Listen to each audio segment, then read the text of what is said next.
ghost. Ghosts don't have any color, they're invisible. So we're going to take a box of Crayola crayons and color him in. We may as well start with when you were born, Michael, or would you like to say something to start with? Well, I'd like to say thank you to everyone, and so dove, bavete, tutte voi. I know where all of you live.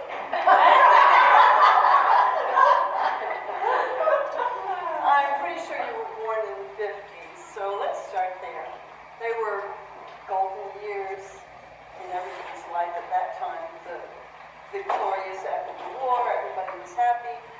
What were you like at that time? How were you in school? I was both a teacher's pet, and I was probably the biggest troublemaker. I organized student protests. If you couldn't have long hair and boots and jeans, I said you could. We went outside, and we made it happen. I had the whole school empty out at one point. You did tell us earlier about your large Italian family, but maybe you could give us more. Well, my father was the oldest of 13, and my mother was the oldest of 4 sisters. Big family, big Italian family. Yes, the food was endless. Let's get to your teenage years. You were in New York. First of all, you were living where? Brooklyn and Bensonhurst, mostly. Okay. Those have a vivid picture in my mind. How did you think about the Bowery, the Village, the West Side? Was this all part of your New York? Absolutely. The Village stole my heart when I found out what was going on there, because there was, in the late 60s, even the mid-60s, there was a music explosion. If you could walk down the street in Greenwich Village and see people like Bob Dylan and Andy Warhol and Jimi Hendrix and Janis Joplin, I mean, it was mind-blowing for me to just see them, but to have a conversation with them was even more so. Had you already started writing at that time? Yes, I had. My first thing that I ever wrote was something to my mother, and how much I appreciated her. She was a big influence in your life. Huge, yes, the biggest. One more question about your teenage years. Did the fact that you were ambidextrous help you win the Golden Gloves? Well, I didn't expect that, but yes, yes, That was a big deal winning that trophy at the time. It is, and it's interesting that you mentioned ambidextrous, because that's how it happened. I was being beat, and the guys I fought always had a longer reach than me, and they were usually taller than me. So I had to get inside to win, and I had to turn ambidextrous and feign being hurt in order to win this one particular fight, and it actually stopped this guy from turning pro. He had to have another fight to go pro, so I felt pretty That good was your about 1-2 punch. to be able to turn southpaw. The 1960s. 1960s was a time in New York of white flight. You remember what I mean by that? Sure. There was a lot of move to the suburbs. There was economic stagnation in the city, violence, drugs. I understand you were pulled into that scene in the 60s. How did you get involved? A lot of experimentation. I wanted to know what was so fascinating about all these drugs that people were taking, so I had to find out by using them. And at one time, I suppose I would have been ashamed to say that, but now I'm not, because it helped me go on to do the work that I did running a drug rehab, and in order to do so, you have to know where people came from, and in order to get them back to where they should be. Your college was drug education.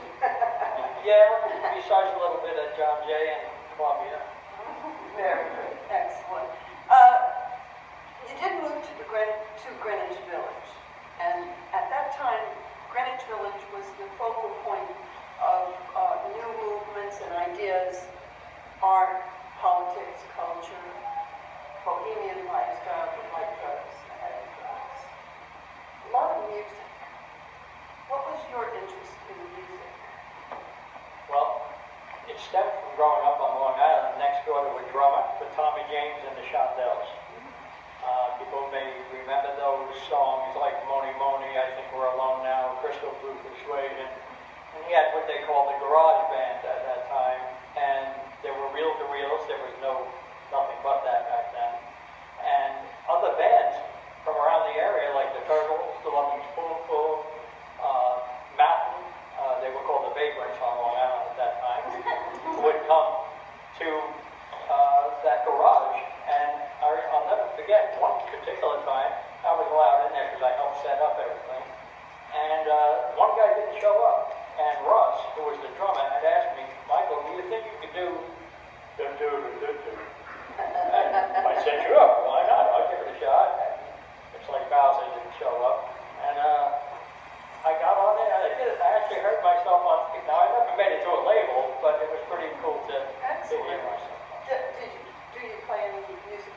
the bass guitar I learned, yes. All right. You might have to give us a demonstration one day. We come to August 15th, 1969.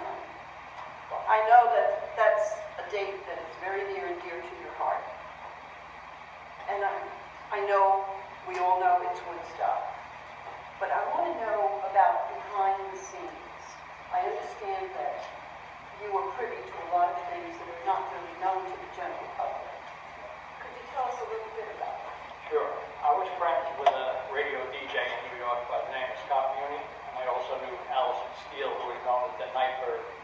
And Scott knew well about Woodstock before it began, and I got up there a week before it began.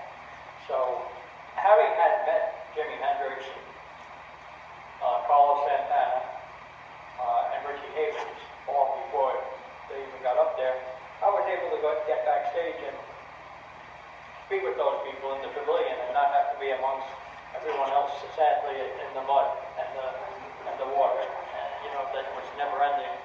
But the thing about Woodstock is that people are so misinformed about it and what it stood for. They just think it was a bunch of kids getting high and experimenting with drugs, when in fact it was just really the largest peace movement that I think we've ever had on this planet. And we tried to educate America that violence was not the answer. So you feel that Woodstock impacted your life? Unbelievably so, yes. There are quite a few years after Woodstock and before your first book, A Host of Suspects, was published in 2009. Did you have a support group encouraging you to write? How did you come about writing the book? I didn't have a support group. I was pretty much alone all the time because I like to learn things on my own. I studied on my own. I did have an instructor for fighting when I was very young. But as Mike would say, I found stuff in my computer, or at that time there was no computers, there were typewriters and old Royal. And I used to write stories, and I used to tell stories to many of my cousins. Many, many cousins. By the time I was 13, over 40 cousins. Wow. How did you get your first book published? It was almost a scam. I had called up a man by the name of George Needorf, and I don't mind saying his name. He was an executive with Penguin, he had told me. And who I was really calling was iUniverse. And George told me that we could get your work published, and then I sent him the stories. It was a book of short stories. He, in turn, called me back and then said, well, they want a certain amount of money for doing this. I said, wait a minute, you told me you were with Penguin, and that well, you were misrepresenting yourself. And we had a little to-do back and forth. And in the long run, I won out, and I did not have to pay to have it published. Not only that, it became Editor's Choice and Rising Star. Excellent. So I don't know if it was because he was afraid of being punished or that it was that good. I don't know. Wow. You had your first radio interview on January 2nd, 2012 on KXLO Live, when a reader in Montana brought A Host of Suspects to their attention and they did an interview. The interesting thing was that soon after the interview, 40 copies were sold in Montana. So it must have been a good one. I can tell you about that if you'd like to know. Absolutely. We're here to call you in. Okay. The person who was conducting the interview, Terry, she had a child that believed that men shouldn't cry. And it just so happens that the first story in A Host of Suspects is called No Less a Man, which is about a little boy who rejects his father for crying.